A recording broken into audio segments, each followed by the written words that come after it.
diurau kemenangannya dengan tuah. Coba bila nak salah tanya dengan urang syik bedah ya laki maah ba urang syik.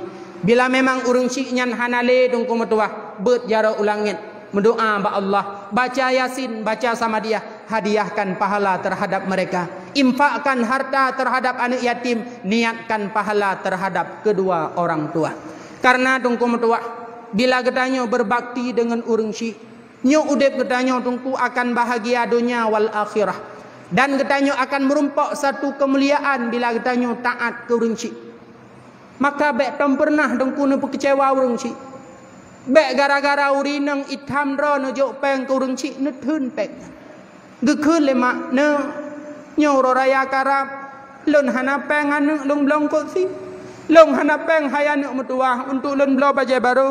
Lon hana peng hay anu untuk lon belanja perlengkapan ro raya, tapi peng hay anu mazertoh ribe. Bek sampai dengku mutuah la kaidin bak rumah ile. Hai, pujuk peng ke mak tertuh je bek sampai lagi ya. Nyan mak tu kan perumah yang pelahir dengku. Mak dia yang pelahir, geplah tubuh ba geplah tanyo. Bekah asal ke.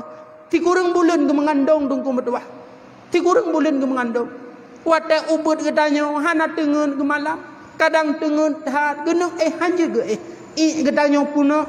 Kadang ke bedah semayang tubuh sampai tilat pakan menajih tubuh dengan kotoran ke tanyo. Bek sampai ketika ada permohonan orang tua, getanyo laki idin nilai bak permoh. Kan permoh yang pelahir deku. Yang berbahagia udep getanyo kan permoh. Kesuksesan getanyo uronyo kan karena seorang istri yang cantik. Kesuksesan getanyo uronyo bukanlah karena seorang istri yang menawan, tapi hanya karena orang tua. Bu yakin na dengku metuah. Uronyo drone hujud ke sidra pejabat. Uronyo drone hujud ke sidra bapak polisi. Uronyo drone hujud ke sidra doktor. Dret jedran ke sidra guru kan karena urinang, tapi karena urung tuha aja. Tabe gemat gacangkoi gecemat tok lang-blang. Wate gecemat tok lang-blang hana ge harap lihat gopnya bahwa tanyo singuh belage gopnya. Bahkan ge berdoa sira gemat cangkoi, ya Allah, lon kalage nyobut ya Allah be sampai anak long singuh juga lage nyo. Ge berdoa ya Allah, nabi anak long belewat bak polisi ya Allah. Nabi ya Allah anak long belewat bujit ke sidra doktor. Ya Allah, Nabi anak long belewat CPNS dan lain sebagainya. Hanya karena urang syik tunggu mendoa. Usaha drod paling tidak 20%. 80 tu dilikut adalah usaha urang syik. Jula malam gebedah gesemayang tahajud gelung doakan ke drog. Padahal hana peng hana gelake ya Allah Nabi long berkaya hana.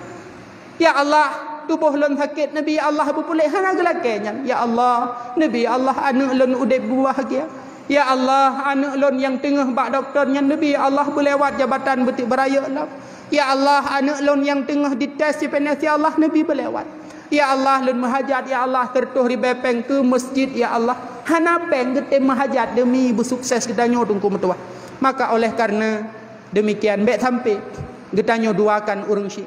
Bek sampai getanyo melangkah terhadap urang syik melalui langkah urinang kebancit karena unsur pribadi. Maka tungku metuah coba bila memang uroraya getanyo pernah berokan segala uroraya mudauta dengan Allah, coba uronyo tungku metuah tawo ba amak talake maah putrana kemudahan peng tapuo nyo adalah akan merumpa kebahagiaan di balik getanyo berbakti terhadap orang tua tungku metuah. Jangan pernah kecewakan mereka. Seorang